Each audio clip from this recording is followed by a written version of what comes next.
Hi friends, அஸ்ஸலாமு அலைக்கும். Welcome back to my channel. இன்றைக்கி இந்த ஏபிசி மில்க்கை பற்றி தான் நான் சொல்ல போகிறேன். எத்தனை பேர் இந்த மில்க் குடிக்கிறீங்க? குடிக்காதவங்க இந்த வீடியோ பார்த்ததுக்கு பிறகு கண்டிப்பாக குடிங்க. ஹெல்த்துக்கு ரொம்பவே நல்லது.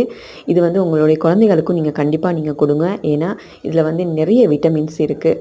இதில் என்னென்ன கலந்துருக்காங்க அப்படின்னு சொல்லி பார்த்தீங்கன்னா, கேரட், பீட்ரூட், நெல்லி, பாதாம், பனக்கல்கண்டு, ஏப்பிள் இது எல்லாமே மிக்ஸ் பண்ணி பவுடர் பண்ணி சேல் பண்ணிகிட்ருக்குறாங்க.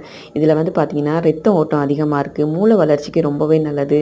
அது மட்டும் இல்லாமல் கண்ணுக்கு ரொம்ப நல்லது. அது எல்லாத்தையும் விட நீங்கள் ரொம்ப நல்லா யங்காக இருக்கணும் அப்படின்னு சொல்லி ஆசைப்பட்டீங்கன்னா இந்த மில்க்கை நீங்கள் யூஸ் பண்ணி பாருங்கள். இது எப்படி குடிக்கணும் அப்படின்னு சொல்லி பார்த்தீங்கன்னா, காலையிலேயே நீங்கள் வெறும் வயிற்றோட மில்கோட இதில் 2 கரண்டி பவுடர் கலந்து மிக்ஸ் பண்ணி நீங்கள் குடிச்சிட்டு வரலாம். இதில் பாதாம் பிஸ்தாலாம் இருக்க சொல்லி கொஞ்சம் கடிப்படுற மாதிரி இருக்கும். அதோடு நீங்கள் குடிங்க, ரொம்பவே ஹெல்த்துக்கு நல்லது. இது மாத்தளை கலதா வலையில் சேல் பண்ணிட்டு இருக்கிறாங்க. உங்களுக்கு தேவையாக இருந்தால் கீழே அவங்களோட நம்பரை நான் கொடுக்குறேன். அந்த நம்பருக்கு நீங்கள் கால் பண்ணி நீங்கள் எடுத்துக்கலாம். இந்த வீடியோ பிடிச்சிருந்தா லைக் பண்ணுங்கள் ஃப்ரெண்ட்ஸ்.